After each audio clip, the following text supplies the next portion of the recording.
Hey good people, it's Goldie here with Loxitude, and I just wanted to come on and have a serious conversation about a topic that I think is well known to many people, but I don't think people really think about, what's going on when they hear this particular phrase. And so today's topic is trusting the process, right? How many times have you yourself or heard someone tell you to trust the process as you're going through your lock journey? You've heard someone else say it to someone else who's getting started. Typically is mentioned with people who are going through the different transformations that the locking phase will present to them. And it is often said in response to questions or concerns about whether things are progressing properly. And so we hear this wonderful phrase that's said to us in a loving manner for the most part. Typically, that's the case. So what prompted me to come on today to have this conversation about the trusting the process was some recent correspondence I had with a young lady who was interested in taking one of my retightening classes. And in our correspondence, she was explaining to me, just kind of what's going on with her hair right now. Because I do try to make sure that if people want to sign up for the class, that their hair is in a good place for them to take on the responsibility of tightening their own locks properly. Because I don't teach repairs in the retightening class. That's in our other course. But I have to make sure that people are getting what it is they think they're paying for. So I have to kind of screen and make sure I'm able to provide what people are looking for. But anyway, in the course of our correspondence, she was explaining to me some issues that she was having. And I will admit that I was very taken aback by what was shared with me, but not surprised. Okay, not surprised at all, because that's what I want to get to is the meat of that, and why you just saw my whole aura just change on screen before you.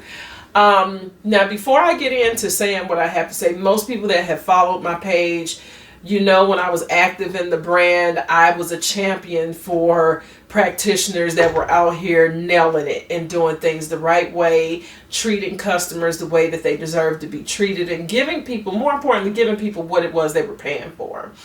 And I also have been an advocate for clients and customers in making sure that they are getting what they pay for, but also contributing to client education, customer education, because that typically can eliminate a lot of the downfalls that some people experience when they start their lock journey, is being armed with proper information, correct information.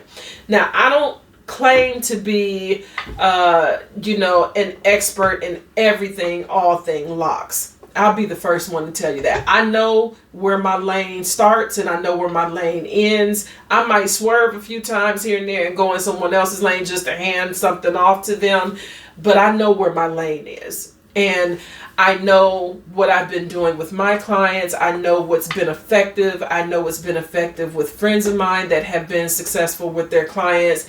So I know a little something about this lock thing, right? So that is why I make it a point to share the things that I do decide to share. And that is why I'm very passionate about the things that I share, because one, I don't like to be lied to. Okay? I don't like people to play games with me. So I don't lie to people and I don't play games with other people. I'm very much a straight shooter. I want people to be straight shooters with me, and it's just like, hey, it can be a mutual thing. We can both be straight shooters. That's fine. But at the end of the day, if I'm going to provide a service to someone, I have to make sure that they know what I feel is important for them to know in order to have a proper partnership with them as loctician, practitioner, and client, customer, right? So with that in mind, let's talk about this trust the process. It's a great term. It does capture everything that is needed sometimes when people are needing to be reassured and wanting to know that their hair is progressing properly through the different lock phases. But sometimes, okay, and let me just go ahead and set this up.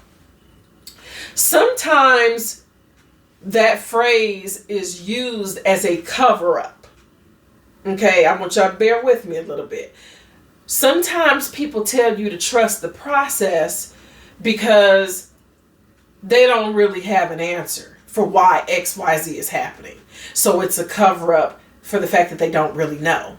And they're not willing to do the research, or they don't really have access to the resources to get the answers. So they go to the age old trust the process because it's just come to be an accepted response when customers have questions about what's happening with their hair, right? Now, that's not necessarily a negative thing that you tell someone to trust the process if that's really what it's about. What their hair is going through, what they're experiencing with their hair is a part of the process, right? There's nothing wrong with that. It becomes a problem when the answer is used as a cover-up. Okay, is that making sense? That's when trust the process is a bunch of bull.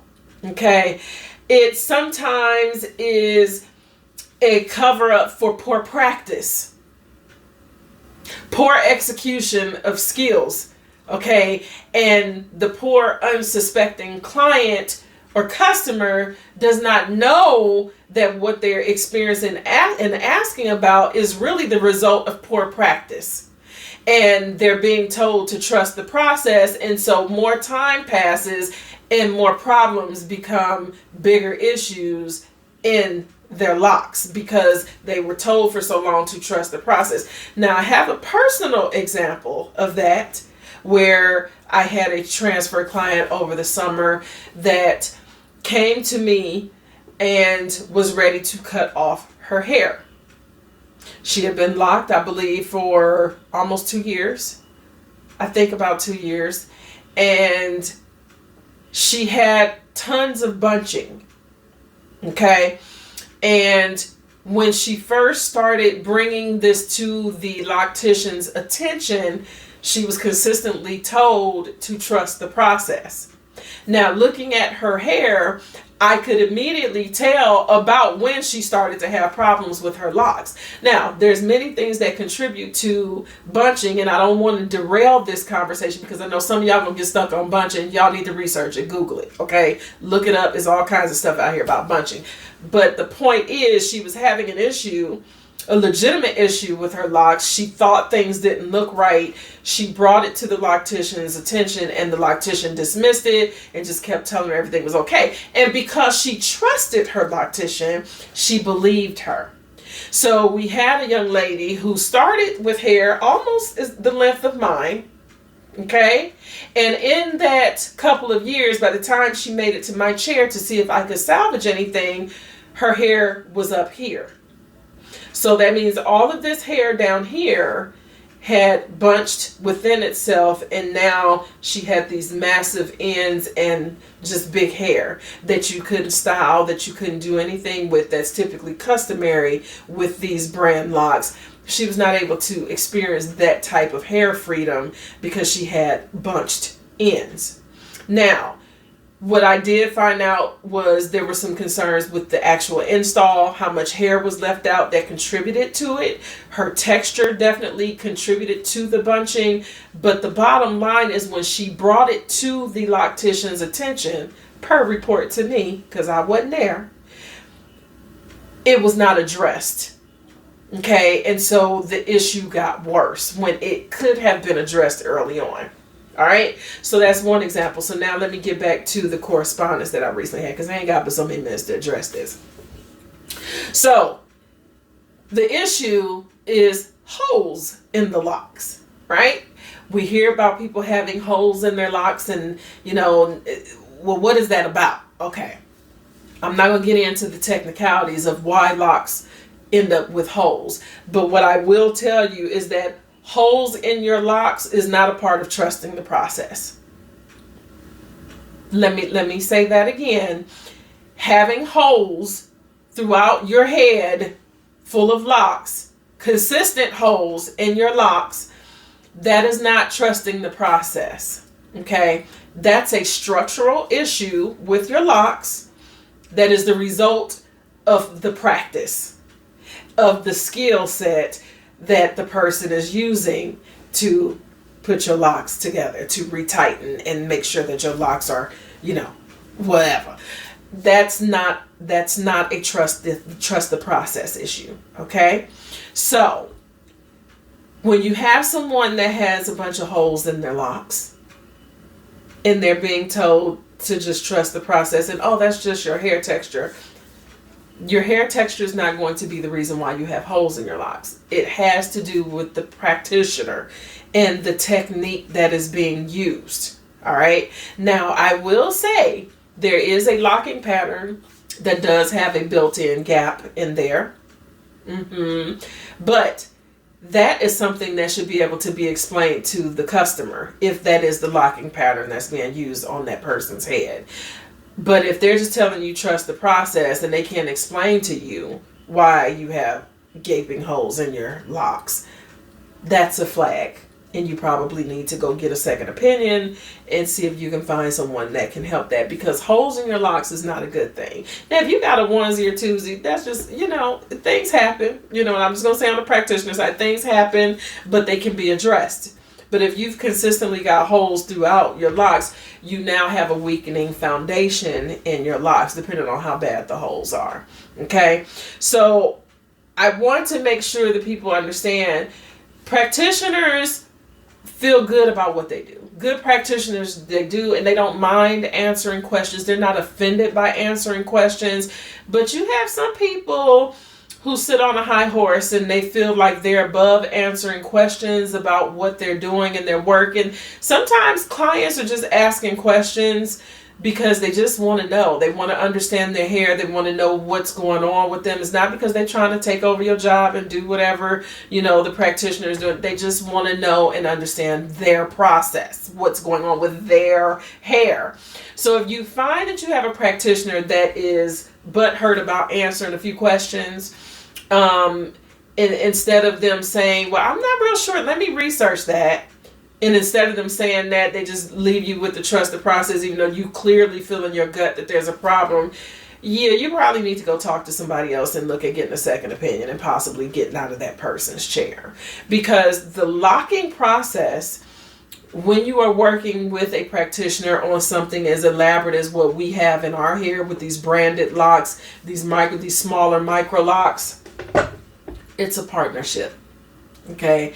And in a partnership, you're supposed to both be doing, your part. The education piece needs to be there, but then the execution also needs to be there.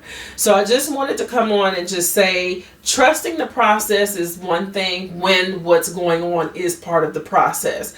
But if there's a problem and the trust the process phrase is being used and there's no explanation when clearly you know that there's something wrong, and this particular person had gone and gotten some information from another, loctician that confirmed that it was a problem, that's unfortunate. And that's why I think people are starting to, move away from certain things, because they're getting tired of the games that people are playing. Training is something that is an individual thing. Okay. I love to learn. I love to learn about new things. So I'm always looking into new ways to do things, more efficient ways to work. But I'm always open and transparent with my clients. Some people don't really care to continue their education. They don't care to try to improve their craft, or they like to perpetrate like they are doing things, but then clearly they're not by their practice. That's an individual choice. I mean, when you're an independent contractor like what many of us are, that's just the way it is. But trust the process is a term that's often abused. And I think clients, customers, you need to be aware of that. And if you feel in your gut that something's wrong, it probably is.